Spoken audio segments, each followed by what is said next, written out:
Hey, Roman.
Hey, Roman. How are you? Hey, Roman. Barely hear you. Oh, the echo. Excuse me. Hey, Jacob. How are you doing? I'm doing all right. How are you? I'm okay. Yeah, That's good. just wasting some time. I came into work, started doing some work, and then I decided, you know what? I'm gonna take a break and see if anybody wants to chat for a little while. Okay. What do you do? Are you an actuary or what? No, I'm an insurance broker and risk manager. I really can't hear you. Um, Oh, am I just mumbling or is my mic? might want to get closer to the microphone. It's possible. It's possible. Does that help? A Maybe. little. Okay. I thought it might be the blanket. Have a blanket underneath the laptop. Um. Huh. I don't know why. I don't know why that would happen. I like Uh. how he makes it look like the preferred pronouns for the guests are under. Oh, because it says he. That's funny. Oh. Oh. Cute. Um. So, what does a broker do exactly? How is that different than an actuary? So, oh, it's very different from an actuary. Let me just send Grizz. Not that he'll come on. He never comes on. Let me send him. Hmm. Um, so actuaries, they're the people who make the life tables and work Mhm. inside of insurance companies. Agents tend to work either inside or outside, but they represent the insurance company. Mhm. Uh, and in California, in order to be a life or health agent, I have to be a what's called a broker agent. I have to also represent the insurance company. Who is this guy and why does he have framed wallpaper behind him? This guy is Roman, and I don't know Hi. why he has. Oh, this used to be the. This is actually my mom's room. This was this is my grandfather's house. So this is where she used to grow up, and this is what it used to be on this whole house before they changed it. And they were very sentimental because this is a big fixer upper. Like this whole upper story what they built, I think, like before, like this wasn't even like a floor. It was just like rafters, and so yeah, a lot of this stuff is very sentimental to them. I'm just concerned people can't hear you. Hey, Oh. Grizz, can you hear Roman? Um, Hmm. so what I was explaining was Yeah. that so brokers represent people buying insurance. So I have more of a duty to you than agents do. And generally, when you go to an agent, nice to meet you, Roman. Yeah, he could talk more manly and forcefully, but he's audible. Okay, just as long as you're audible. All right. I can be a little more manly. Let me see this. So you've got. Do they do that in other types of insurance? Like, do I have a person who represents me for like medical insurance or house insurance or something else? So if you bought insurance from a person and not directly from the company, then definitely you have either an agent or a broker. If you bought it directly from a company, it's possible you have an agent. Um, it's possible you don't, and you're just what's called a house account with the agency with the insurance company. Okay. And I imagine like my health insurance with my job, they would have the HR would be the agent or something. No, oh no. Your job, especially if it's a large company, they probably deal with a large brokerage, like Okay. servicing a servicing an employer with 200 employees. Like if I were to land such an account, I would Mhm. have to hire um, an agency to help me administer it because it's so much work. Okay. Yeah. Is it? So you have. Yes. So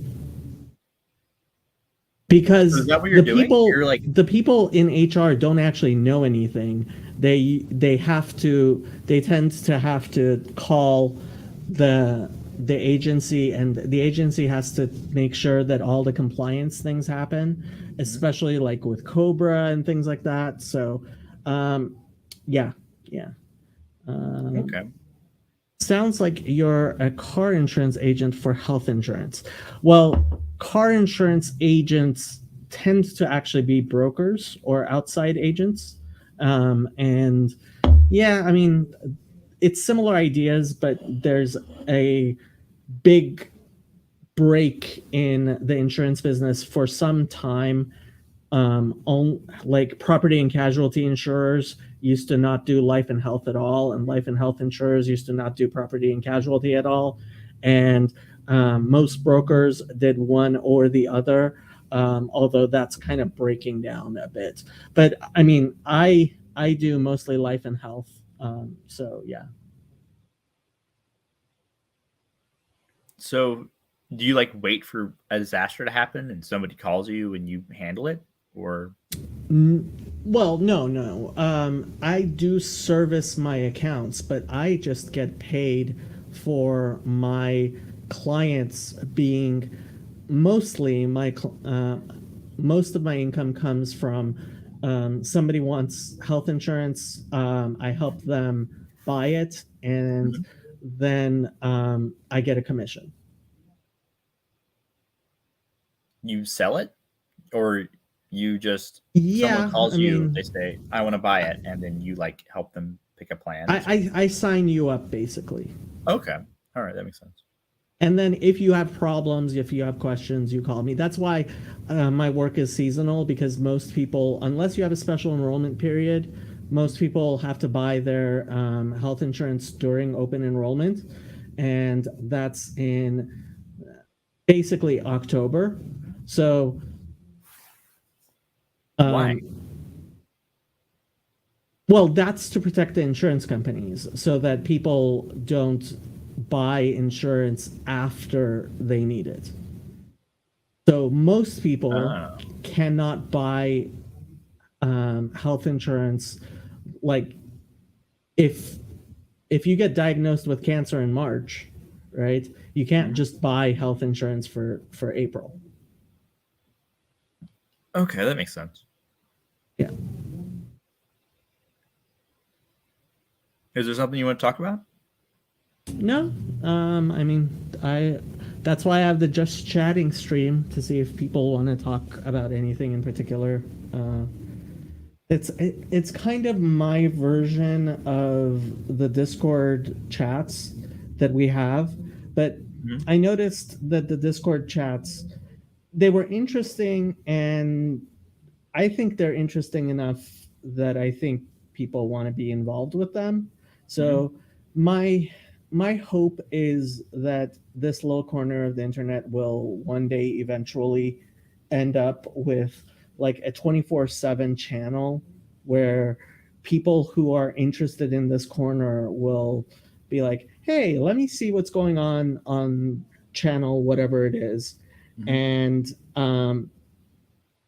it would basically be something to keep us together, and like uh I guess Daily Wire is kind of doing that, but they don't actually have community involvement. They're more broadcast.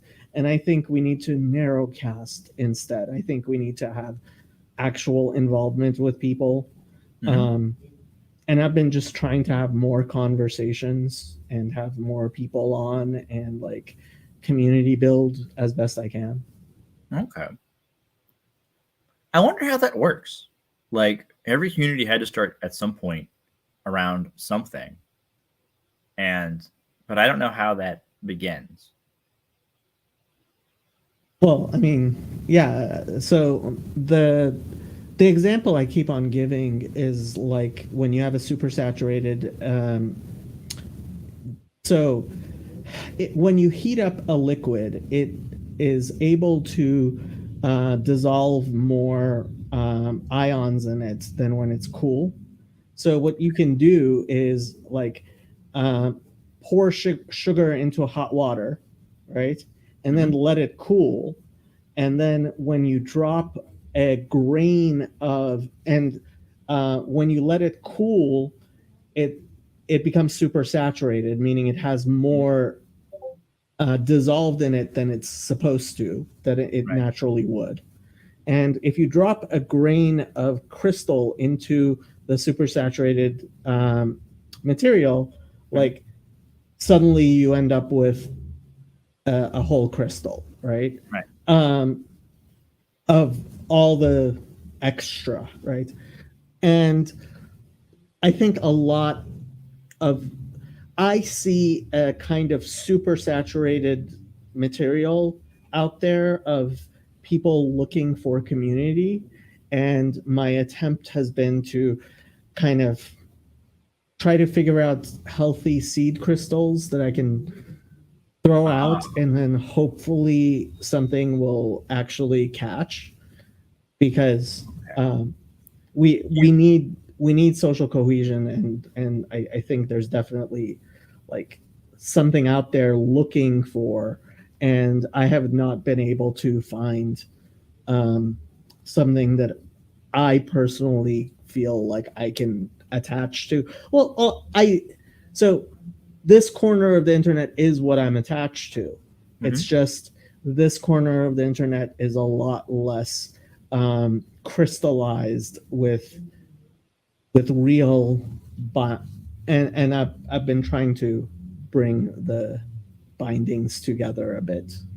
Okay, that makes sense. Your plan is literally build it and they will come. No, I wouldn't say build it. I'm not trying to build it. I'm trying to. I think the people are there. I think this Mhm. corner of the internet has a lot of people. I'm just trying to find some sort of hierarchy that we can fit into. Okay. So that would be the crystal, right? That's what a hierarchy is. It's a Yeah, structure. yeah, Um, it's a structure. Yeah. well, so like so like the thing about hierarchies, right, is you can create hierarchies based off of like competence. Like we just really like a thing, drawing, and we like know who the best people are. And then we get together because we want to talk about drawing. And that makes sense. That's sort of how most online communities work. And then some communities come together, communities. I don't know if they really qualify, but you can sort of have groups to come together building some sort of thing. So, like people work on Linux, lots of people do it.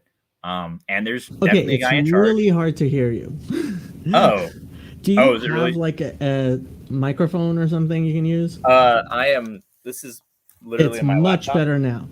Okay, so all right, I'm just gonna try to get it close.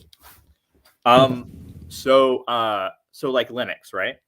There are people who work on it, and there's a hierarchy. There's a guy in charge. His name is Linus Torvalds.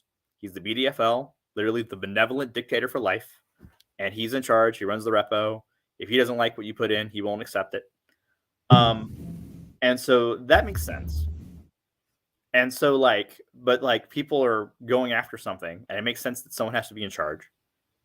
Oh, Um, it was my the problem was my speaker. That ah, well, that's was good. my problem. Sorry about that. Okay. All right. So so those are the reasons that I understand for people to form hierarchies. I guess there's also like families, right? You're a baby, you don't know what you're doing, and there are these adult people around who do, and they're taking care of you, right? And that works, I guess. I don't. You recreate that by like having kids, right? Um, and those are the ways I think about like hierarchies forming. Um, No, I mean there's definitely a lot more hierarchies. mhm. So, for example, you will notice that um, we tend to listen to the endorsements of uh, musicians and athletes in politics. Oh God, we do.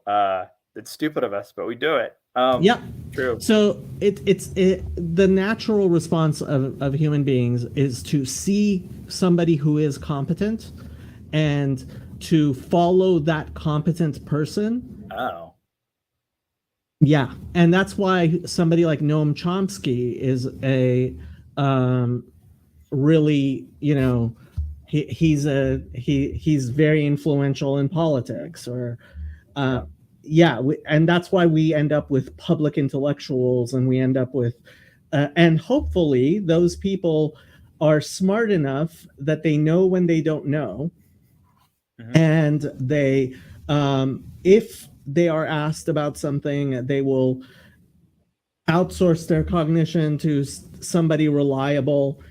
But part of what's going on right now, part of the problem is what those institutions of sense making that we depend on. For example, the New York Times, right? The New York Times. Not a lot of people read the New York Times. I'm sure you don't actually read the New York Times itself. I do Right? not. And most people don't even read articles from the New York Times, even when they're reprinted, right? Yeah, a few times, right? But the New York Times on a daily basis sets the agenda for our society, because all the politicians, all the business leaders, right? That's where people go to see. And other newspapers, they're like, oh, like the New York Times ran an article, this is what people are talking about. So you actually end up probably affected a lot more by what's Oh yes, on the New York Times than their thing, because that's, again, it's a hierarchy, right? Yeah. Right. So that happens, and partially it's deserved because they have like the best information. But the thing is, they have the best information because the government basically gives it to them, and like that's pretty much true. And I mean, that's not that the government they don't do gives it. They don't do it. They don't do it. It's a by feedback loop. There's no people who tell them give all your information to the New York Times. But that's it's a feedback loop. It's a feedback loop because they are the authority. So if my channel, if I had, so Rogan, right, has millions of people constantly trying to send him information, right, to the point where his problem is trying to filter it, right? I obviously don't have that problem, right? And so the New York Times is an institution which supposedly is set up to be able to handle that fire hose of information. If you send a press release, and you can send a press release to the New York Times, somebody will look at it and send it to the correct editor, who will then look at it and decide. So you and that's why you can write letters to the editor, right? And they get published, because the New York Times actually does read all of its email, right? Somebody does. Yeah, because that's what they are. They are an institution built to handle the fire hose of information that comes at you when you are the biggest newspaper, most important newspaper in the world. Sure. Basically, every single person on Earth would theoretically like to be able to say what the front page story on the New York Times is. Okay. So have you heard like the Curtis Yarvin take on this sort of thing? Before I go into the spiel, I've heard some of it. I am not a huge fan of Curtis Yarvin. Okay, well, feel free to use me to debunk Curtis Yarvin if you want to. So the basic idea, so you have the New York Times, but you also have like a bunch of other newspapers, and theoretically they should all be different, but they're not, right? They all kind of toe a particular line. And you have the same thing with universities. Theoretically, very, very informative, have the best information, have really good scientists, but again, seem to toe a particular line. And so why does this happen? And the basic foundation of this seems to be that these organizations want power, and so everything is a big deal. Everything has to be a big deal because this concentrates power in their hands. Now, this doesn't mean that they don't have good information, but this does mean that they will take a particular stance almost all the time. Well, that's a really cute hot take on his part. I guess, but it seems true. It seems it's a very cute hot take, and when you're dealing with an incredibly complex system, people really, really want a model that'll explain it enough so they can feel like they know what's going on. Right. The problem is that it's far, far more complicated than that. Okay. There are many reasons. So I'm guessing you've seen those videos where there's like newscasters who are saying the exact same words. Well, yes, that is right. Literally like it's not a conspiracy, but it's like they're all owned by the same company. They're owned by who is it that owns all the Fox News companies? Oh no. You're completely misunderstanding. Okay. This so you know what the Associated Press is, right? Yeah. So it's a serious threat to our democracy. It's not a threat to our democracy at all. So a small newspaper, it used to be we had newspapers in every town, right? And there was one editor in a small town in the middle of nowhere, right?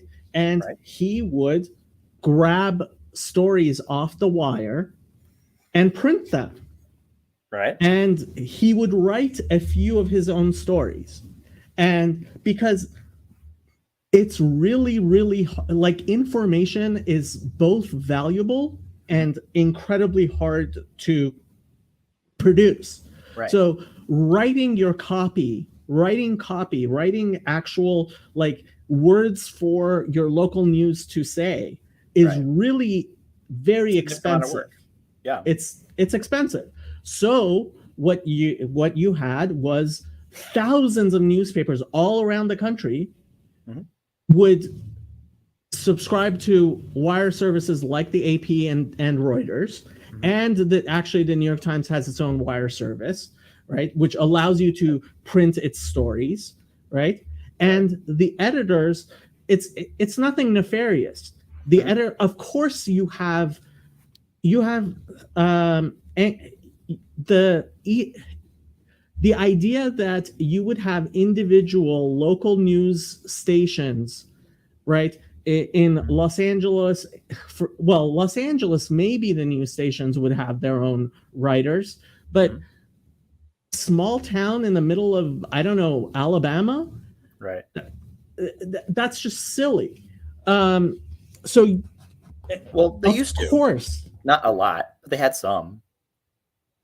They still have some, but you should expect 80% of the content, right, from any small newspaper or and even a big newspaper, right? I remember I was the youngest editor at the Los Angeles Daily News, which is a top 200 newspaper in the country. And I used to go to the budget meetings, and our budget meeting, our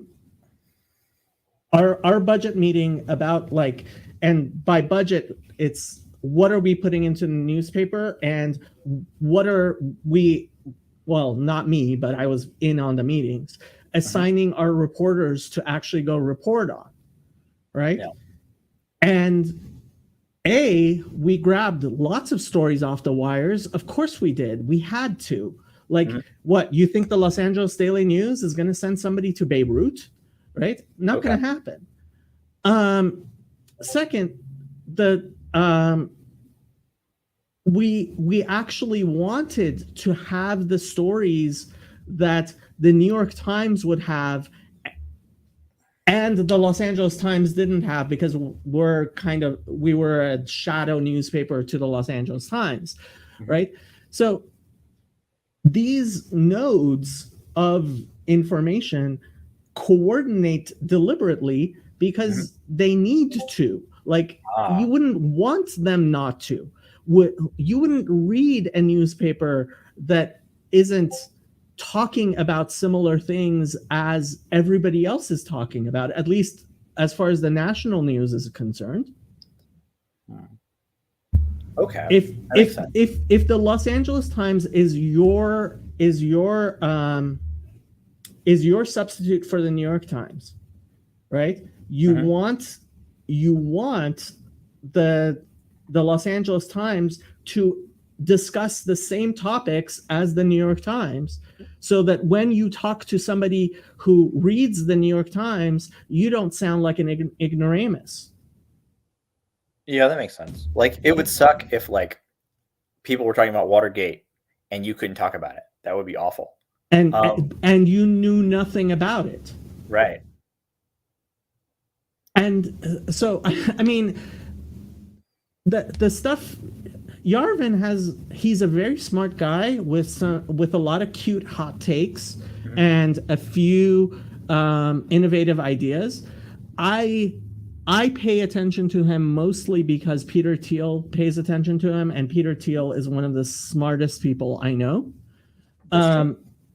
But You like know him, or do you just know him? no, I met him once. Oh, that's kind of cool. Yeah, I did get to meet him once. And like, I consider Eric Weinstein an acquaintance. Like, he knows who I am. Like, I can contact him if I have something important, but like, it's not like I talk to him on a regular basis. Mhm. But well, we have lots of comments. Graham says, if it's profit more motivated, that counts as nothing nefarious in Federici's book. Correct. Please see the works of Friedrich Hayek about price signaling. Or everything people do.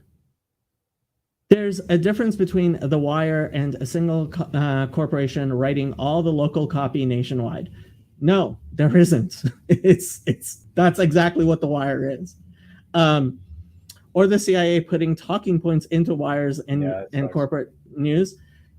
The same, when I worked in public relations, you send your press the same press release to every single newspaper, and you hope it gets picked up by every single newspaper. It's an absolutely silly idea. Another way to say it is trying to get everybody repeating back the same propaganda. No, this is just bad framing. Like, this is just complete bad framing. I'm sorry.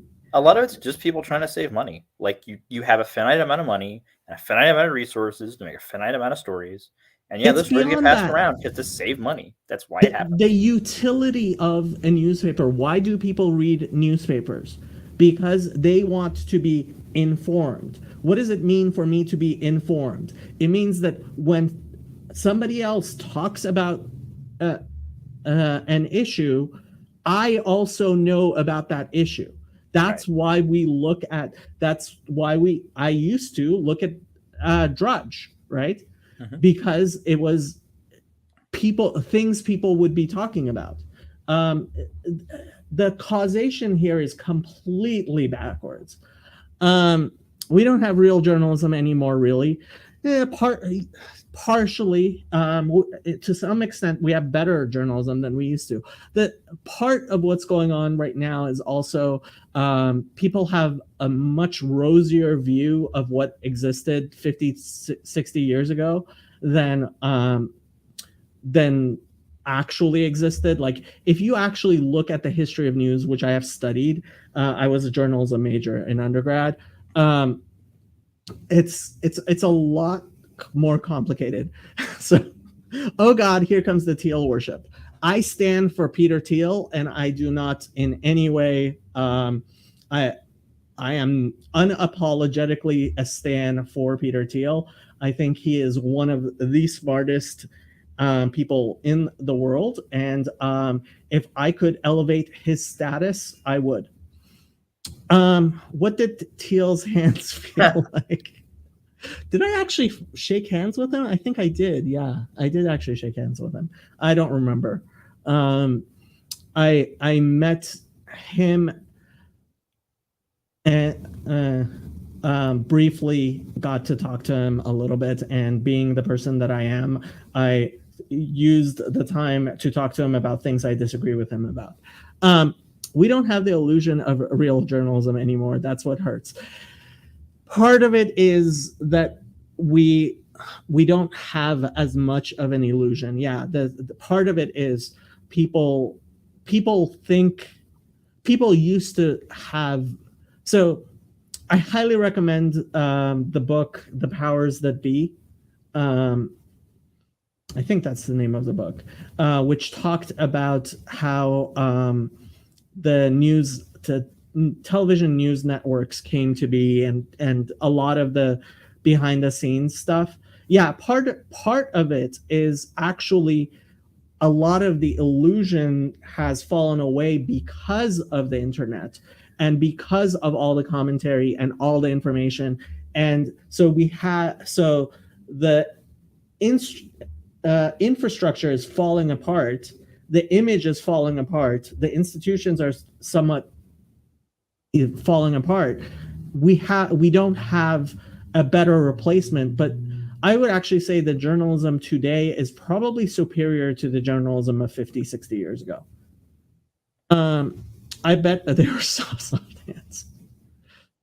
Finite amount of approved opinion. Again, I mean, if what you were saying is true, then people wouldn't be paying attention to the New York Times, but they are, and they wouldn't be paying attention to all. They would be paying more attention to Joe Rogan. Oh yeah, they are. Part of the reason is that they really do have better information. There's not Fox News does not have better information than the New York Times. They don't. Before Matt Drudge sold the Drudge Report for a lot of money, and it was just a website, and he was just a news aggregator. And guess what? He was completely outside the system, and he was able to grab eyes because he was a good filter of information. I when he still ran it, I used to know that I could go to the Drudge Report and find a listing of articles which with headlines that weren't just clickbait, that I could read through, know what the important stories were. I really liked the Drudge Report. You look like you want to disagree with me, Roman. I looked at it a few times. It seems a little weird, but to me, it actually the New York Times has so much power because they're actually they have the best information, and part of the why they have the best information is because a lot of the leaks go to the New York Times. That's part of it. They have the best reporters. They do. They have really good reporters because people go there. Because people want to be New York Times reporters. And they're kind of liberal because journalists are kind of liberal, just like soldiers are kind of conservative. Okay, so it's worse than that. It is worse than that because of Edward Bernays. Edward Bernays realized that if you control the New York Times, you control the narrative. And he developed many psychotechnologies which are being used today to hack our cognitive, our distributed cognition, which did not exist before.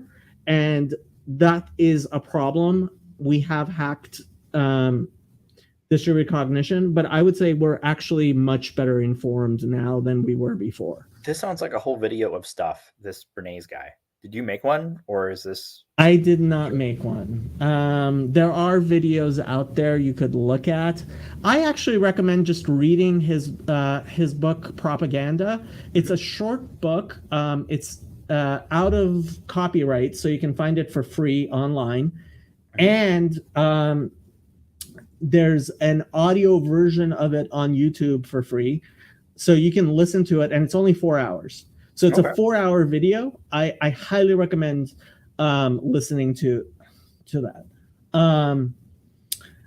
Everything is completely fine. Crisis mode. If you think that I think everything is completely fine, I don't think you're listening to me. I think there's a lot that's right.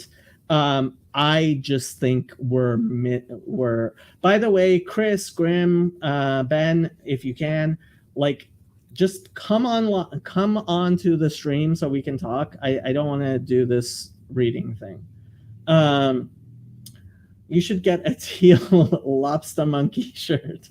If there was a teal shirt, I would get it. It was a lot easier to believe everything was under control back when it was us versus USSR. Yes, that is true. The society would collapse immediately if they let reporters report whatever they wanted. No, you're just completely wrong. We are collapsing right now because we aren't censoring fast enough. No, I don't think. I think the problem is the distributed cognition is being hacked. Most people have been dumbed down. That's why New York Times and others can sell misinformation. Again, I don't believe. I believe to some extent some people have been dumbed down, but I think there are enough. Like my discussion yesterday with Coronius Focus. Let me send Chris a whatchamacallit, a link so he might come on. Where's there he is. Okay. Okay, Peter Thiel is seriously smart. I agree. Is he good? This is my problem. Like, he runs Planeteer. They like basically do big data for the Department of Homeland Security. Mm-hmm. I'm not necessarily a fan of that. What do you think about this? If I could contribute to his wealth, I would. So you think what he's doing is good? I think if there's anybody I know who might, anybody I know of who I would want running things, it would be Peter Thiel, because from everything I have seen, he is he actually believes in Rene Girard's conception of Jesus and meaning in your life being by actually being Christiform, and he lives his life trying to be like Jesus. You think he's a man? What, really? Okay, oh, yeah. Please tell me how running Planeteer is part of his grand messianic plan. I want to hear this. So if you might want to listen to his the speech he gave about how Google is selling our country out to China. Okay. All right. I will definitely do that. How Google is selling. In fact, let me actually find Peter Thiel. Google, China.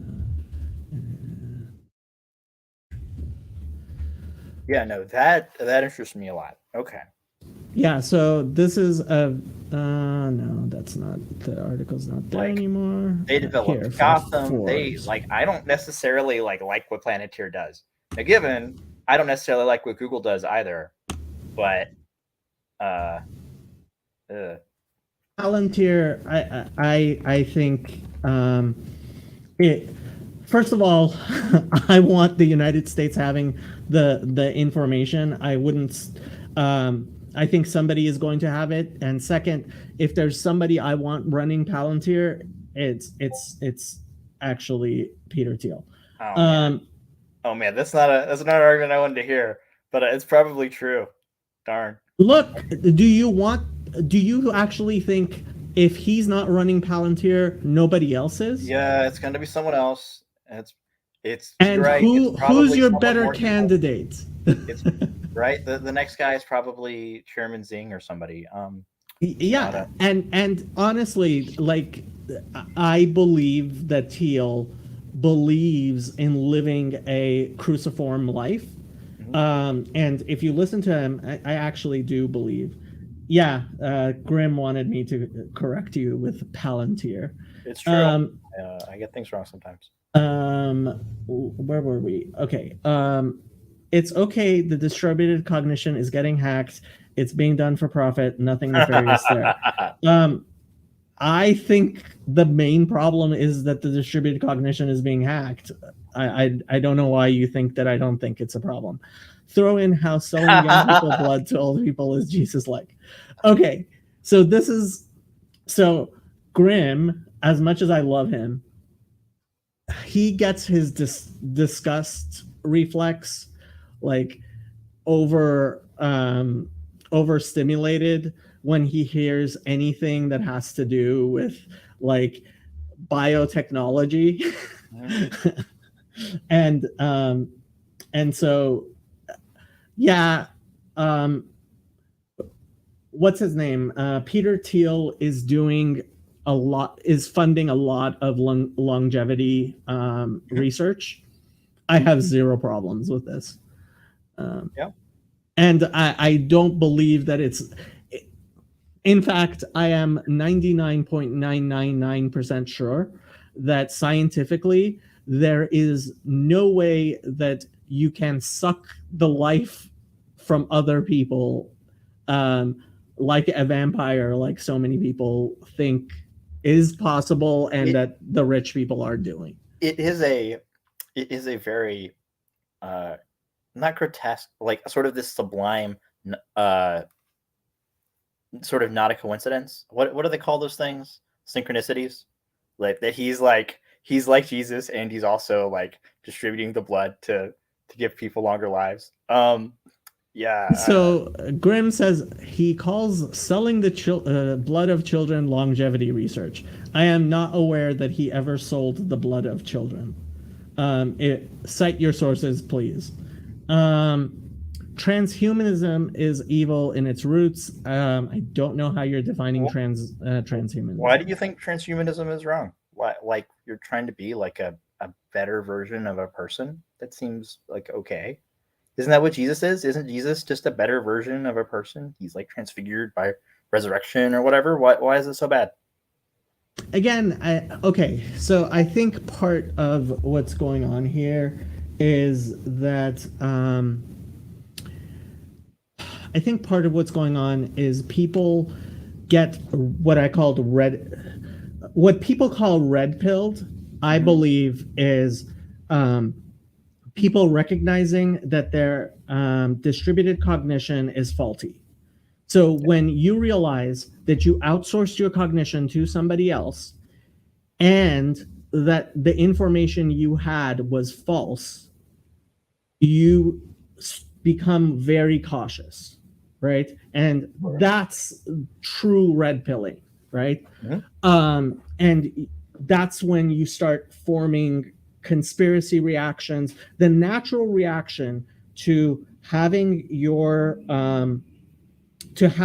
distributed cognition come back with what you believe to be or rightly, I mean, people are rightly identifying information that they have from their distributed cognition, which is wrong. And so they become incredibly distrustful, right? Which is the right instinctual reaction to have when your distributed cognitive network is malfunctioning, right? Right. The problem is that that doesn't help us, especially when it seems like there are people who are actually deliberately using this as a way of like getting rid of the people they don't want to deal with. So Ben says transhumanism, as in like what Elon Musk is doing with Neuralink, things like that. So why is it bad? Honestly, I don't think. First of all, I don't believe Elon Musk. He keeps on claiming that he's doing things technologically, which I don't think we're anywhere close to. Second, to some extent, I mean, when I see people with cochlear implants, I'm happy for them. There are many people who can hear now who used to not be able to hear because of cochlear implants. I have no problems with this. Oh yes, I trust TechCrunch, but I will actually read what that is. Can I actually? Graham, could you just DM me that link? It's not easy for me to pull it off StreamYards. But yeah, I am. Oh, so the article is no, he's not harvesting the blood of young, and I'm assuming anything TechCrunch says, which I do not trust, must be wrong. So he is. Come on. So I know there was like a paper or something about people being able to do that. Like you could like take blood and put it in old people and it would help them somehow. But there are lots and lots of people. There are all kinds of conspiracy theories about this, about people doing this. Let me hear. Well, again, what if they are? Old people want to live longer? Like, what's the problem? I mean, if they're doing it at the expense of other human beings, yeah, that's a problem. But let's see what this article has to say. Peter Thiel has some wild ideas, but transfusing teen blood into his own body might not be his bag. Correction below. Stories of countesses. Yeah, lots of stories. Thiel has been alleged to have a lot of crazy ideas. And repeated the story. Well, let's see what the correction below is. Correction: an earlier version of the story misrepresented reporting of Inc. by stating that it said Thiel Capital was looking to invest in Ambrosia, and a story titled Peter Thiel is very interested in young people's blood, Inc. reported instead that a Thiel associate expressed interest in what the company was doing. We regret the error. Regrettably, we originally published this article without soliciting comments from the writer of Inc. piece. Okay, again, like I said before, Peter Thiel is in fact trying to, he is funding longevity research. There's no question about that. The idea that he's selling young people's blood, like, show me where you get this from. I would like to know. Elon is a con artist, sure, but Neuralink is real. I don't think we have the technology. Maybe the only thing Elon is not faking, transhumanism, is bad because it will eventually replace humans with near complete machines without souls. Well, first of all, religiously, I don't think that's possible, because I believe in the coming of the Messiah, and I believe that God runs the world. And replace humans for what? Why would you replace humans? I don't understand. Well, machines okay. exist to serve humans, right? Well, okay. So there is the paperclip problem, which is you're talking about Yudkowsky's paperclip thing. The idea that you create an intelligent machine which will which is meant to create paperclips, and it gains intelligence and decides that like the entire universe needs to be paperclips, and like ultimately works towards it. And as computers become, which they are not anywhere close to, become able to become able to what was I saying? Become better than humans at whatever they're doing, they will eventually be outpace humans and will become old technology and basically like I mean, I don't think that's a crazy idea. I don't think it's a crazy idea, but I'm confused about which idea you're worried about. So there's the concern about alignment. So you're worried that like the AI will like replace us, will replace the whole universe with like computonium that's making these machines, which is a really weird thing to think, but maybe. At some point, if a computer is intelligent enough, it's going to want to defend itself from the possibility of humans turning it off. This is like the story of HAL, right? If it has goals, right, then it doesn't want people to interfere with those goals, right? Now I don't know if we're anywhere close to that, but I don't think we're anywhere close to the concern, right? So like humans being replaced, like okay, so I'm trying to think about this. So intentionally, right? It doesn't seem like that's what Neuralink's trying to do, but certainly if you have, it seems like to me like okay, you have an AI. This AI, the concern is that you have an AI that learns how to make itself better, which then makes itself much smarter than humans very quickly. And so, like, if you have something like that, then you've replaced humans in a sense, in that these beings are clearly in charge, even if they don't want to be in charge, right? They have to be. And so, what you want is to have a way to make humans smarter, so that we can be in charge of our society. And this seems that's what Elon says. Yeah, that's what Elon and it makes says. A lot of sense. And I mean, honestly, partially because of my religiosity, I'm not that worried about it. Because you think the Messiah will come and keep it from happening, or what? Because I believe God runs the world. I am seeing why I was tagged on. So that's kind of a creepy idea if you like believe in evolution and you realize that humans have life forms replace other life forms sometimes.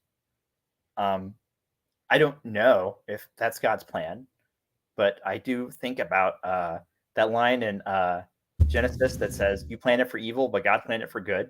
Like it's a creepy honestly idea. I just think we have much bigger problems than this right now. This is true. There's always this is not something that I am at all focused on. My focus is securing our distributed cognition. That's my focus. I think I want to elevate the voices of people like Coronius Focus, like his name is Brandt. I forget what his last name is. Brent. I keep on calling him Brandt. Like Yosef, like PVK, like Sam Adams, people who I think are smart and honest. And I want a distributed cognitive network of smart, honest people that's better at dealing with things than the cognitive network we're relying right now. That makes sense. Because the cognitive network we're relying on right now is just bad.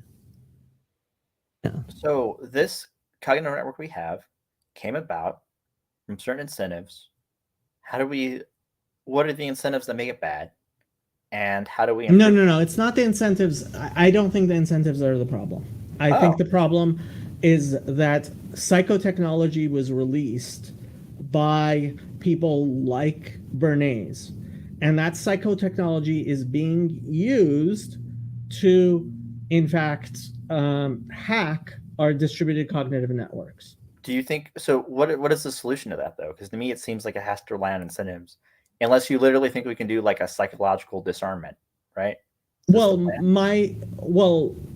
would like people to be more aware of the psychotechnologies, but part of the problem is there's a lot of people who simply aren't intelligent enough to understand what's going on. This is true.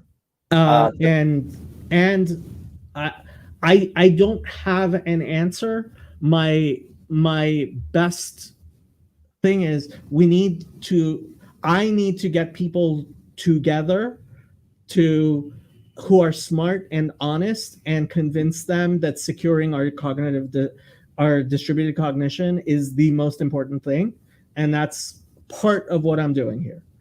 Okay.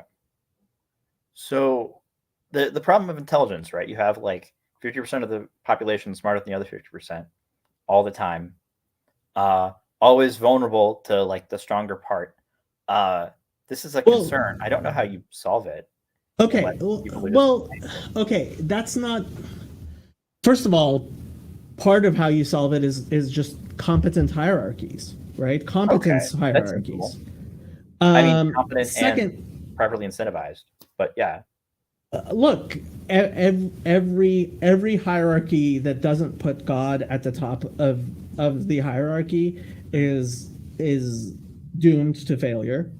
And that's part of the reason why I'm so much into A, religion, B, monotheism, and why I think a major part of the problem is actually the Trinity. So, yeah. Because I also want to say the Christian sort of flattening of the hierarchy, this sort of thing. There is no in Christ. There is no slave or free. This sort of thing. No, although that is somewhat problematic. I mean, the largest and most successful human hierarchy in history is the Roman Catholic Church. Okay. And it has over 1 billion members, and it actually works really well, right? And that's why I have Catholic priests on my channel, why I am broadly supportive of the Catholic Church. I just think that the problems of the Trinity, which is it's absurd and obviously wrong. 1 does not equal 3. And it creates an idol of God in Jesus, right? Because God is ineffable. And so people like Pajot will say something which I think is incredibly harmful, like the greatest story, the best story is the life of Jesus. And it's like, no. You're turning him into an idol. That's not the best story. And people who take particular, like the idea of Jesus like dying. So I think that might actually be feeding victim culture, right? The idea that this is old. being Christ-like is the best story, right? Being like Jesus, being a victim is the greatest story, right? Oh, it's part of it. Yeah, definitely. Martyrdom is part of the church. That's how it works. Yeah. You know what? I need to get some water. You guys talk amongst yourselves. I'll be back.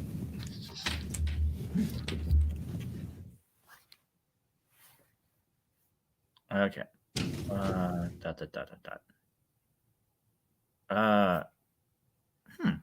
Well, am I in charge? Can I show anything off I want to share? Ooh, I could share my screen. Huzzah. Can I share my screen? Click this. Is it showing? Then I click on this. Does that work? It's there. I don't think I'm in control. Oh, that's too bad. Anyway, I have this idea for a program to teach people Hebrew, and I'm just going to show it off since he was gone. But I cannot do that. So if anyone wants to see some of the stuff I have on there, it's on Jacob's channel on the Discord. And I cannot see what anyone's talking about because if I turn on the YouTube, it will cause an echo. You back? Okay, so did my channel get destroyed? No. How come there's 2 of you? I tried to share my screen. Okay, I can figure see out how it. to work. I'm it you did share it. I have it. I could put it up if I wanted to, but Oh, I see no reason to. okay. If you had something you want to discuss, you can do that, and I'll put. Oh, I have control over what happens, obviously.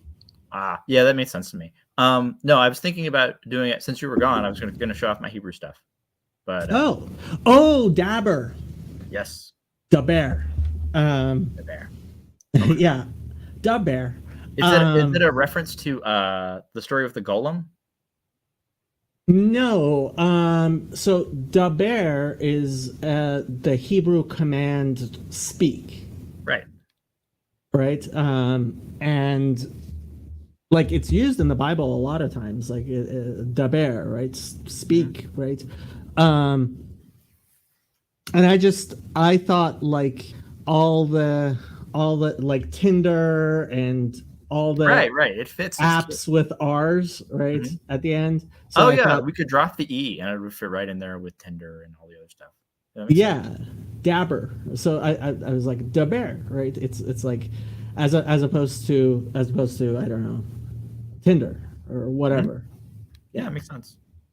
So that's why I thought it was a cute whatchamacallit. So tell me about Dabber or Daber. Okay, sure. So it's so there's this website called WaniKani, right? And so what it does is it takes these radicals that make up different kanji. It gives little stories for the different radicals. And then, right, when you make the kanji, it has a little story for the individual kanji. And it also has stories for how they're pronounced, which is actually kind of cool. And so but what it ends up doing is it ends up being like a bunch of flashcards that people look at. These flashcards have a spaced repetition system. I don't know if you're familiar with Anki. That's what Anki does. So the idea is that if you had to do like a flashcard for every word you knew in English, there's no way you get through it every day. That's stupid, right? Because there's like 100,000 words. If you took like all day, you could get through like 2,000 of them or something, right? So what you do is you say, okay, so the first time you do it every day, and then after you succeed, you do it in 3 days. And if you see it again, you do it in 9 days. If you see it again, you do it in 27 days or whatever. And if you don't, then you end up having to go back to one or whatever. And maybe they consider it harder, and so it starts growing a little slower when it goes back. But that's part of the process of how it works. And it also has a little bit of gamification, so you can get like levels and stuff. And he does it for money, like which makes me suspicious of it, like how fast the cards are released. Like maybe this is programmed to make me pay $10 for another month or something. But I wanted to give it away for free. I have it on GitHub. If anyone wants to steal it, you can do it and work on it and make money off of it if you want. But yeah, I wanted to help people learn Hebrew. I thought it'd be cool. I like the idea of like being able to memorize the roots somehow, because there are a lot of roots. Yep. I just don't. I mean, Ben is working on his book Counting Roots, and that's the only thing that I've seen that's actually. Although, you know what? Have you seen the Palim website? Palim? I don't know what Palim is. Okay, let me show you the Palim website.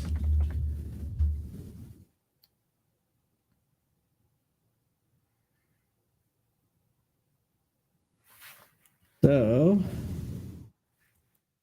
this is Palim, and they have a constructor, a Hebrew constructor. And so what you can do is, for example, put in the root Aleph Chaf Lamed, and your which binyan you want. So let's put it in Hefil, and then you can click it, and what it will do is it will say root Aleph Chaf Lamed in Hefil, and it will give you a chart with all of the conjugations. Yep. But it also has this dictionary where it will tell you how that root shows up in different patterns, and what those meanings are. So Okay. yeah. So I had actually used this this AHLB site, and I scraped this to get a lot of my stuff. I don't think it was. It might have been this page, but I'll put it in your chat. Yeah, And I don't know where I don't know where they got their dictionary on here, but they obviously they must have an dictionary of radicals. Yeah, so I don't know where their dictionary of radicals comes from. But yeah, actually, okay, so you can choose which three radicals. Oh, nice. Yeah. So you do Aleph. Oh, huh. So it lets you do multiple radicals for each position? That's interesting. So let me actually try. So let me try.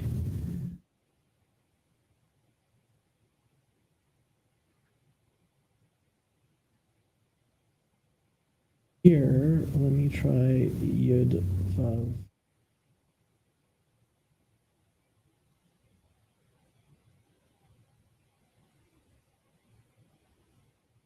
So, no, it only has the one Yud.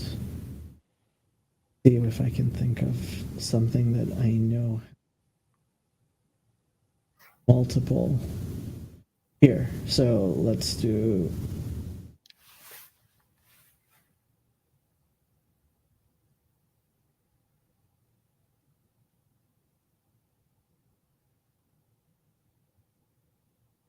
So, Bet Resh Aleph, Het Resh Aleph, which I did not know, Yud Resh Aleph, and Mem Resh Aleph. Although that's apparently, I think that's Pei Resh Aleph, Kuf Resh Aleph, Shin Resh Aleph, and Tuf Resh Aleph. Yeah. So I would be very interested to know where they got their about this site. Let's see what it says.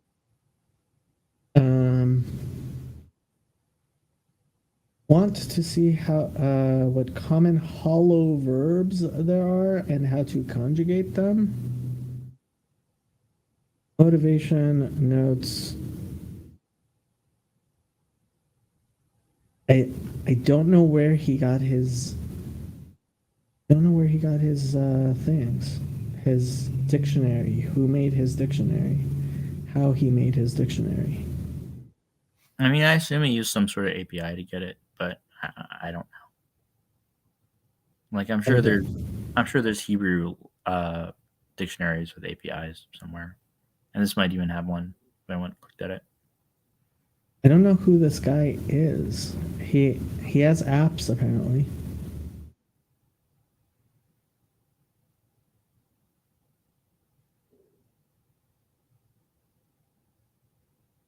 The Hebrew Hub. Idea who this guy is and as a Facebook.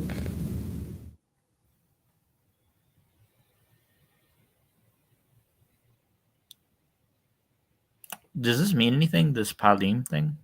Pe'alim, yeah. So the roots pe ayin lamed is to work, and that is the it is no it is, but so you'll notice all of the names are with pa'al. That's because it's considered the basic. Although some people have started using katal instead, but pa'al, pe'ayin lamed is considered the quintessential like radical to that all the forms are based on. Huh. I have never heard of this. That is really interesting. How are all the radicals based on Pa'alim? No, so okay, so the 7 binyanim, the 7 constructs, right? So Okay. you can use any verb you want. So for example, katal has 3 strong roots, and that's why linguists now, because pa'al has a guttural root in it, and that always makes problems. So linguists have started using katal because it's the only completely regular in all 7 binyanim. So hitpa'el, right? It's called hitpa'el because pe ayin lamed in that form, right? So katal in hitpa'el, the third person past masculine singular is hitkatel. That's why it's called hitpa'el, because pe ayin lamed. So pe ayin lamed, right? In hitpa'el, the canonical form is hitpa'el. That's why the form is called, the binyan is called hitpa'el. Okay. And why pa'al, right? The simple form, kal, is called pa'al is because pe ayin lamed in its canonical form, which is this one, is pa'al. Nifal, right? The binyan nifal is called nifal because that's what the verb pe ayin lamed is in that form.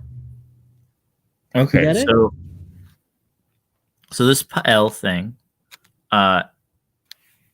means work. There's a bunch of forms, and I went out for a second, so sorry. But okay, so let me explain. Okay. Hebrew has 4 tenses and 7 constructions. Okay. So 3 future tenses, sort of. No. Right. No. Okay. So as far as the tenses, there's the complete or past tense. There's the future, which is the incomplete or future tense. There's the present or participle, right? The present progressive, right? And there's the command form, the imperative. Those are the 4 tenses in Hebrew. Okay. But the 3 radicals can be put in any of 7 binyanim. So let me actually find the binyan charts. Wikipedia. So this is the binyan chart. Okay. So every root theoretically can be put in one of these 7 binyanim. Okay. So pa'al is the simplest one. So let's use the verb. Let's use the roots aleph, chaf, lamed, which means to eat. Okay. Okay. So the pa'al form, achal, right, is he ate. He ate. Okay. Okay. Across on the other side of this menorah is passive of the call, which is nif'al. So like ne'echal. He was eaten? It was eaten, yeah. Ah. Or he was eaten, yes. Was eaten, yes. Now, then there's actually, you know what? Let's use katav to write, okay? So katav means he wrote. Nichtav means was written. The intensive so kitev would be to etch.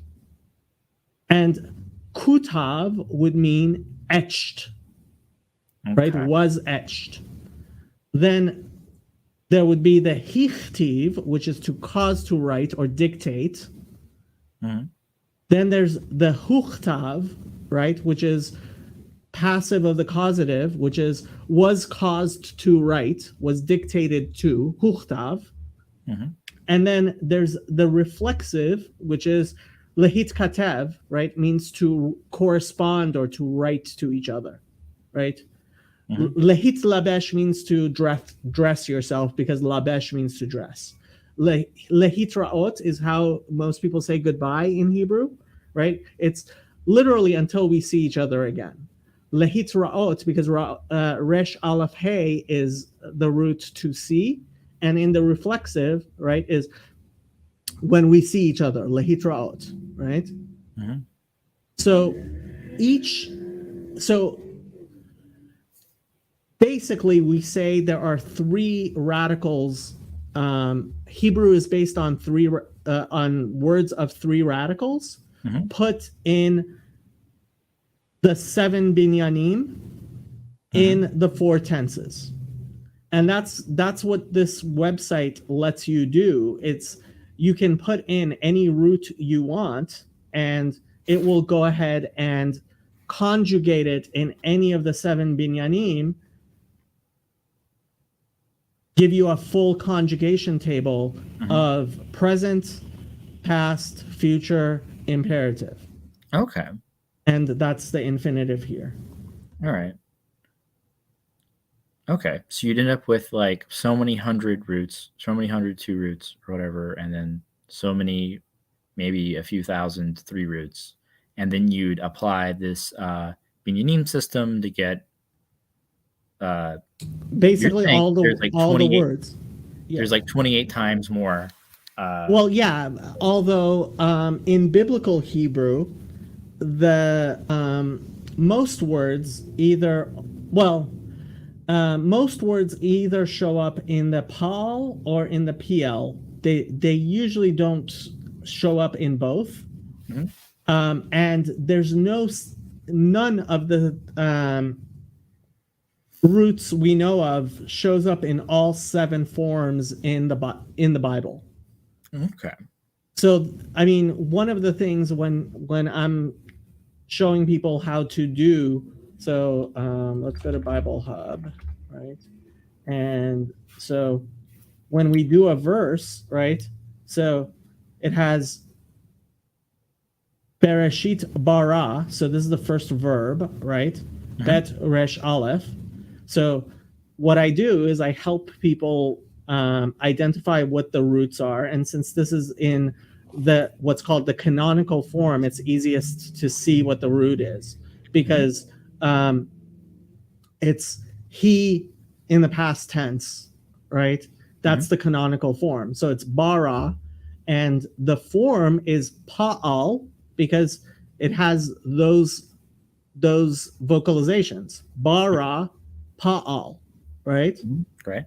And so the morphology that it's giving you here is verb kal. Kal is means simple. It's how this website calls the pa'al. Mhm. Perfect, right? So in the past tense, third person masculine singular, right? Mhm. Let's see where. Let's see what the next verb. Again, that's pa'al. Let me see if there's. So this one, merachefet, right? So the root is resh, het, pe. Those are the 3 roots. And it's in the PL. It's in the intensive. Okay? And it's in the participle. It's in the present tense. Participle present tense of was hovering. So this is in the present tense, but they wrote it in the past tense. Well, merachefet literally means, so, yeah, Actually, I mean, this is about the creation of the world, and they say he is hovering. well, okay, so This is more natural in Hebrew. it's ruach Elokim merachefet. So really, it's saying that the Spirit of God was flying or flies over the waters, Okay. on the face of the waters. Is this just feels more natural to write this in present tense, even though you're talking about Yeah, because a I mean, long-time you year? have to look at the whole verse, right? It's Mhm. v'haaretz haita tohu vavohu v'choshech al pnei tahom v'ruach Elokim merachefet al pnei hamayim. That actually sounds really nice. Oh yeah, the actually Genesis 1 is one of the most poetic texts in the entirety of the Bible. So in Hebrew, poetry is by repetition and alliteration, and like some of the letters in Hebrew are barely used at all in the entirety of Genesis 1 because it is so alliterative. It's using the same letters over and over and over again. Huh. So like the letter Gimel is Mhm. is I don't know how many times it shows up in Genesis 1. It's not many. Okay. Yeah. That's interesting. That is actually really interesting. And this is why part of the reason why like Christians will say, yeah, I can't believe in the Bible because of Genesis 1 and I can't believe it's literal. And like I have never heard a Jew say that, because when you listen to it in Hebrew, it's so freaking poetic. It's like, if you don't want to take it literally, don't take it literally. Like, I mean, I do believe that it's teaching us something, and to some extent, we do have to take it literally and all that. But it's a lot easier to be like, don't take it so literally when it's this obviously poetic. So when I was talking to you before, you seemed to really bite this bullet here. You seemed to be like, no, it's real, even if nothing in the universe says it's real. We're living in a simulation. This is how much I know this is true. And you're Oh, like, that the world is 5,782 years old? ish, yeah. Yeah. I believe in Omphalos, but I believe in Omphalos because I studied the place in the Talmud where it talks about trees bearing fruit.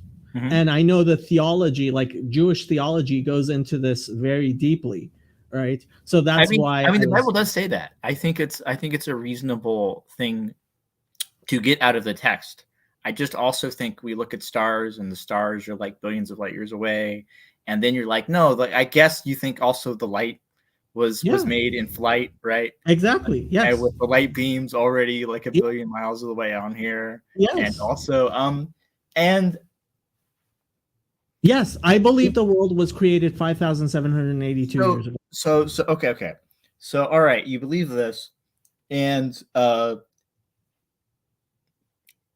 again, like I understand like why it's okay to believe, yeah, okay, the trees were in fruit, Adam had his belly button, fine, but like there's also dinosaur bones in the ground, and like, Yes.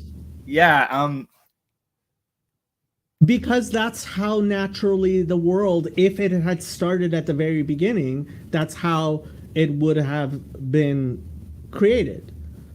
I see a dinosaur bone no different than I see Adam's belly button. He never had an umbilical cord. Why does he have a belly button? I mean, again, so like if I'm thinking, well, again, it depends on. So I'm trying to think about like this really. So like if you, depending on what you think happened, right? So Adam, like, so God literally made Adam out of clay, and he just wanted to put the belly button in there because it made sense for him to have a belly button, because he knew right ahead of time that like this is how humans like have to reproduce. They have to have these placenta, and the placenta has to. Well, hold on. No, you have to realize that the world. So the Hebrew word olam, right, has Right. the root ayin lamed mem. And let me show you what the root ayin lamed mem stands for. So Lamed is like a shepherd's staff. Mem is like water, and then Ayin is like I, something like that. Maybe not. Well, that's to disappear, to hide, conceal, to evade, to Okay. ignore, disregard. Also, world, universe, eternity, humanity, public, concealment, evasion, disappearance, right? Mhm. So when Ecclesiastes says Hevel Havalim, right, which gets translated as vanities, what the word Hevel actually is like Hevel is like the mist of your breath, right? That's what Hevel actually means. Right? Oh yeah, So, yeah. They talk right. I had a yeah. whole thing about this. Yeah. Okay. I've heard about this. So like we believe that God created Olam, the world, right? In a sense, as a veil, as something which covers his face, right? Because God says, I will hide my face, because we cannot look at the face of God and live. Because if it was clear to us that God made the world, then we wouldn't be the putzes that we are. Okay. Okay. So God has some sort of being, some sort of shape. Maybe it has something to do with how men are shaped. No, And then God has no shape. God has no shape. The idea of God's face, right? I must have made this allegory to you before. Okay. We Okay. talk So- about the legs of a chair. Right. That doesn't mean that the chair has an actual leg. It means that there is some reference between the word leg and my leg and the leg of a chair. Okay. Yes. In a similar way, but infinitely different, God has legs, right? Right. What does that mean? God has a face, right? So God hides his face, right? Mhm. God hides by creating the world, because if we were to see God, see his face, see how he is, we would cease to be human beings. We would cease to have free will. Right. So, okay. So, but like the metaphor sort of extends and becomes like the universe is almost like God's clothes, right? This is Yes. like So yeah. we actually use that term a lot about God's clothes. Yes. Yeah. So I don't know, like. So okay, so Ben is an idolater and he believes in all manner of heresy, like the Mormons do. Oh, does he? Is this really how he feels about it? Apparently, I mean, it says it. It says God has walks and he has legs and also stuff. yeah, it's not literal. I mean, so this is weird because wasn't this like what Maimonides was all about? Like, no, really, God doesn't have any of this stuff. It's all a metaphor.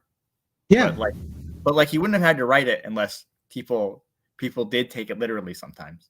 oh, people do take it literally, and I would rather somebody take it literally and believe in God than be an atheist. But like Maimonides explains, sometimes you have to explain to children in children's words, because look, a 5-year-old is not going to understand the concept of infinity, right? Or ineffability, right? I remember having the concept of infinity explained to me when I was 5. It seems like I understand it slightly better now, but not like a lot better. And ineffability is just like the idea of like you actually don't understand how much you don't understand this thing, right? It's like what what am I missing from ineffability? Okay, so ineffable literally means not able to be said, right? Mm-hmm. So Ben says if it doesn't fit the religion's beliefs, it must be non-literal. No, it has to be consonant to the culture and what the Bible was saying. And the Bible was very clear that that we saw no form at Mount Sinai. So the Bible isn't lying to us when it says you saw no form at Mount Sinai. But so we say that God is ineffable, right? Like we don't actually say the Tetragrammaton ever, the ineffable name ever, because we believe it's beyond the capacity of us as finite beings to actually, like it would be a miraculous revelation of God to say his name, which is impossible, right?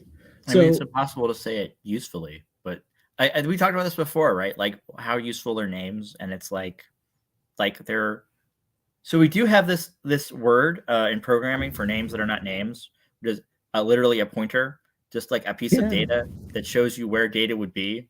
And that seems like what names try to do, but they don't really, because we don't really comprehend much. So God's names are in a way pointers towards God. Yes. But I was thinking about something. Okay, so God hid himself, but God hid himself in such a way that the universe looks really old, even though it's not really old. And this might be because God is much older than the universe. Is this God is outside of time? Right. God is eternal. God has this eternal property, which is not like. So one of the names of God in Hebrew is Makom, which means location. Okay. And we call God HaMakom, the location, because he is the Makom, the location of creation. Creation. Oh, right. He permeates. Exists within the context of God, not the other way around. Mm-hmm. So everything, right? Everything exists within God. Within a context of God, right? Okay. Because he is the creator. He has created even the concept of God, right? Since it is finite, it's not a perfect representation of God. Even the idea of God, right, fails to capture God because it's impossible to capture God. But in his infinite mercy, he has given us some way of understanding some things about him. Sure. God's name means he was, he is, he will be, he always existed and will always exist. I would agree with that. So again, yes, God is eternal, and our senses of the world are impermanent, which suggests that the world is impermanent, even though God is permanent.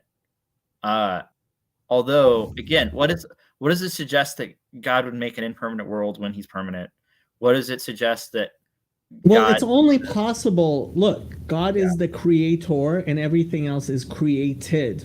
Yes. And by virtue of being created, it is less than God. It is finite and finite, right?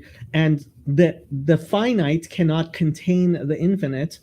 The infinite contains the finite. So we are finite. The world is finite. That's why there is a beginning to the world, and there will be an end to the world, because it cannot be eternal like God is. Right.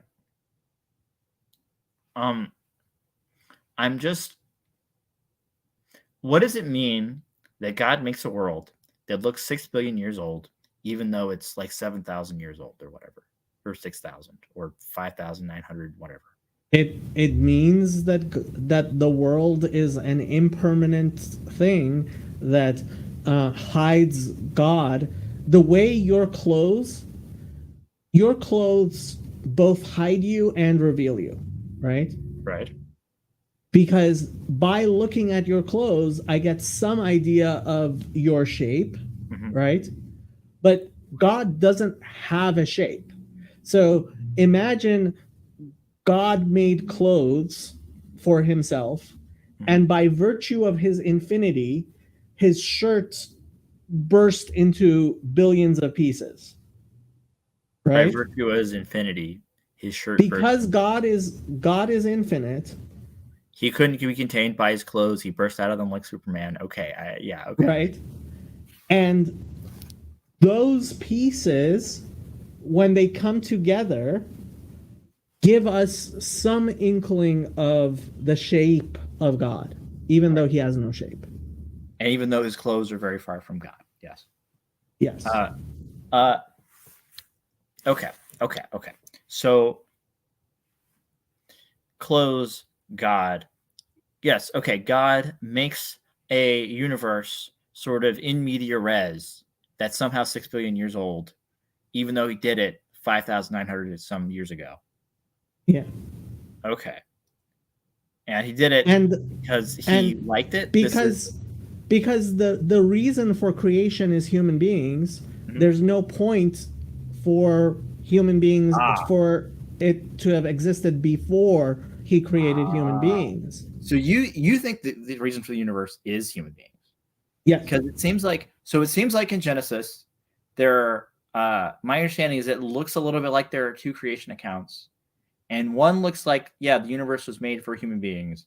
And one looks like God made the universe and then it was pretty good. And then he was like, we could use a human here. And he put the human here. And he was like, yeah, that was just right.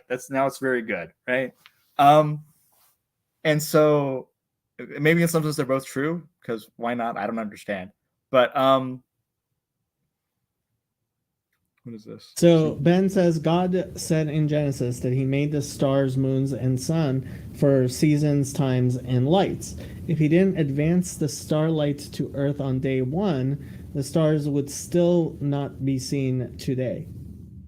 I'm not sure I understand what you're saying. Yeah, that's true. That's absolutely true. If you make a star that's 1 billion miles away and light can only move at so far. Oh, yeah. Okay. So far in a year, right? Then yes, you couldn't see the stars until they got here, which could be a very long time. It could be billions of years. Yeah. Yeah. So yes, if you believe the universe was made for humans, then that makes sense. If you believe that humans were made as a sort of finishing touch on creation, then it's different.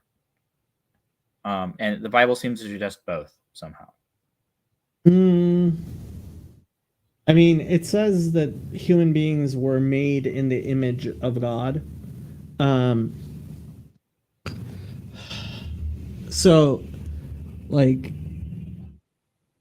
even the supposed first story, like, God, so I believe, based on Jewish mysticism, that God created the world so that there would be God created the world in order to give.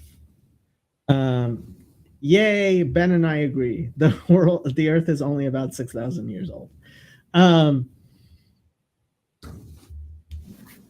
God created the world so that he may be revealed, so that he may give, right? And that's why you think the world was made for humans, because we reveal God. Yes. Okay. We are made in the image of God as the background. Even though we're far from perfect, and even though we're some very thick layers of clothes for God. We are finite. God is infinite. I don't know. So and we think there's something about God breathing into human beings, which isn't the same thing as being God, but it's something about us reveals something about God. Yeah. Okay. Um. Okay. So,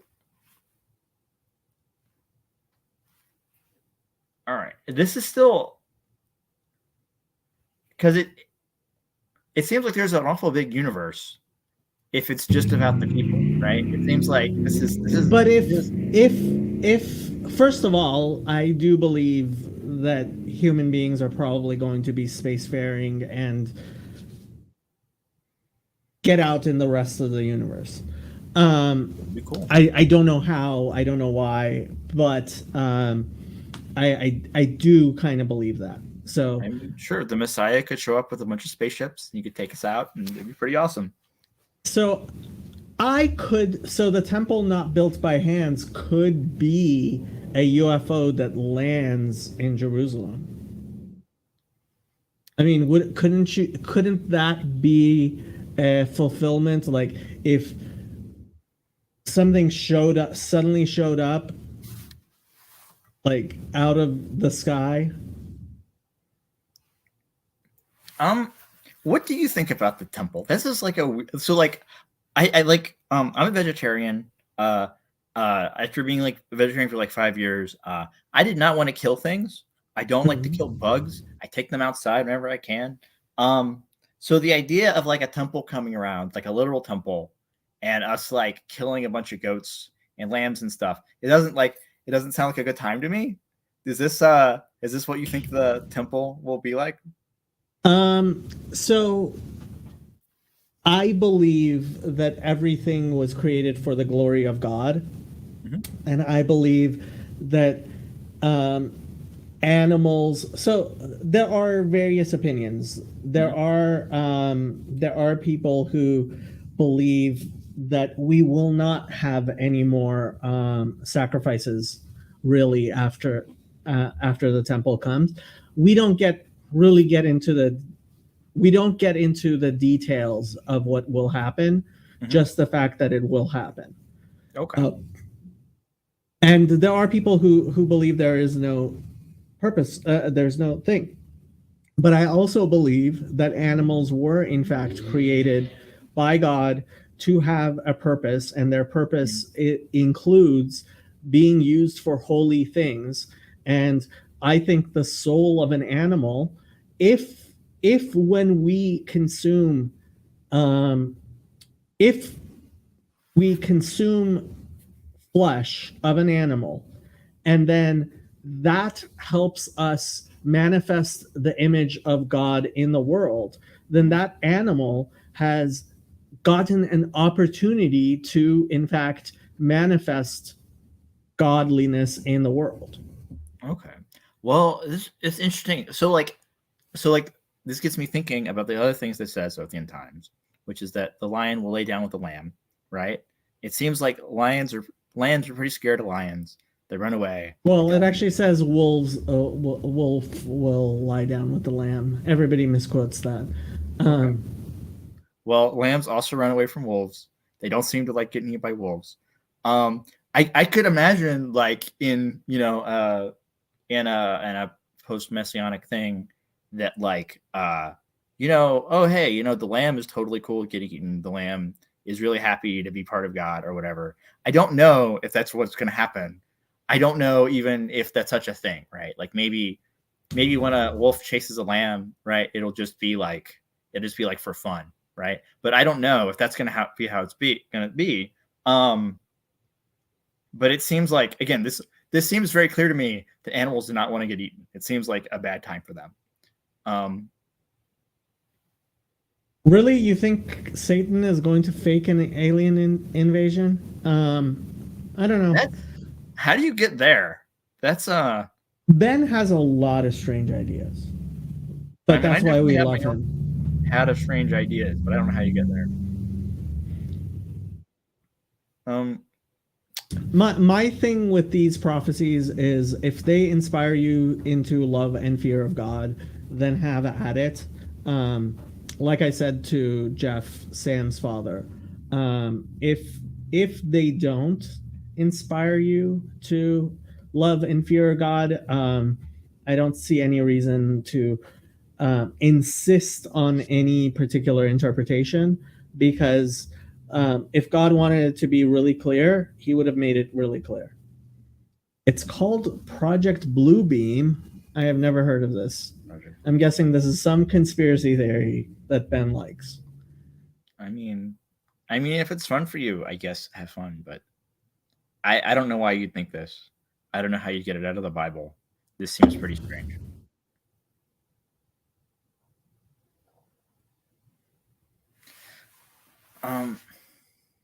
Okay, so in 7 minutes, I am going to actually try to go back and be a productive member of human dude, yeah, society. you should probably do that.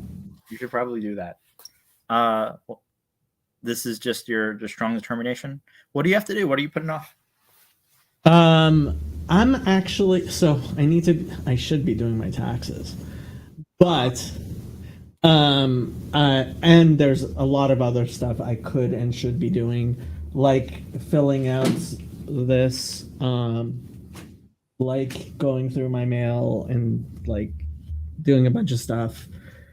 There's a lot I should be doing, but what I am actually procrastinating from is writing that maybe thing that may become a book of me explaining my beliefs. Well, have you written out what is it, an outline? No. I've started. Although I kind of cheated with the word count because I also created some chapters. I am 3,000, probably I would say 3,000 words into it. Okay. I'll share the document with you if you want to take a look at it. But, I mean, I wouldn't mind, but also make an outline. You should then you won't run out of ideas. You'll be like, oh right, I have to write all these other things, and then yeah, I don't necessarily think. So I'm going to. Where is he? There's Roman.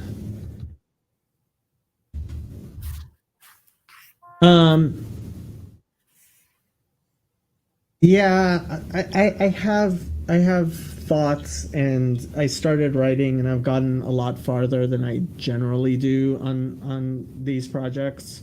Mm-hmm. Like I've tried starting books many times before, and the fact that I am on chapter 2, I actually feel like chapter 1, the introduction, is actually finished. Mm-hmm. That's a lot farther than I have gotten before, but we'll see. Okay. Do you think it's what God wants you to do? Yes. Good. Then you won't lose. That's motivation. why I'm doing it. Good. That's important. And I don't have access really, but request access and I will give it to you. All right. There you go.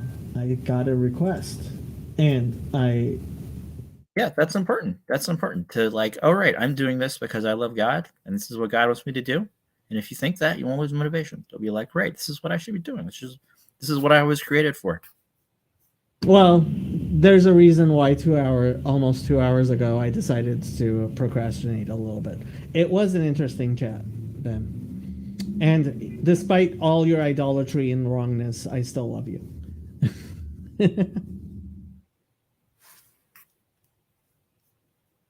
I don't know. It's really hard to tell what's going on in people's hearts. I don't know. I don't know if what Judaism. The first chapter, I actually think is pretty much finished. Okay. I was working on the second chapter, and I have some ideas for the other next chapters. But that's really good.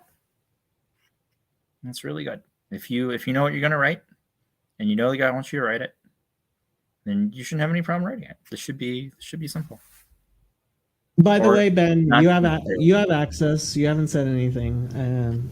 Tell me what you think of the first chapter, at least. And only that is a nice name. You have a nice title. Yeah, I got the website anonlyson.com, and I really liked the fact that it can also be read anonly son, like anon. Oh, right. Your theory is that Jesus is actually like 15 people or something. A large number of people, yes. You think he might literally be everyone in Palestine between the year 0 and 200 AD? Is this the idea? More like 100 BCE to 100 to maybe 70 CE. Okay. So have you ever looked at Maybe this guy named 200 BC. Zoroaster? No, I mean I know the word. I know who Zoroaster was, but Okay. So this guy has this theory, and particularly about Revelation. And his whole idea is that this is actually part of it is about like an eclipse that happened around 70 AD. And like if you read the verses he's referring to, it's like there's like this woman who gives birth to a baby, and this baby goes to the flies to the wilderness or something. And like if you have like a third grade like understanding of symbolism, you're like, this is Jesus, right?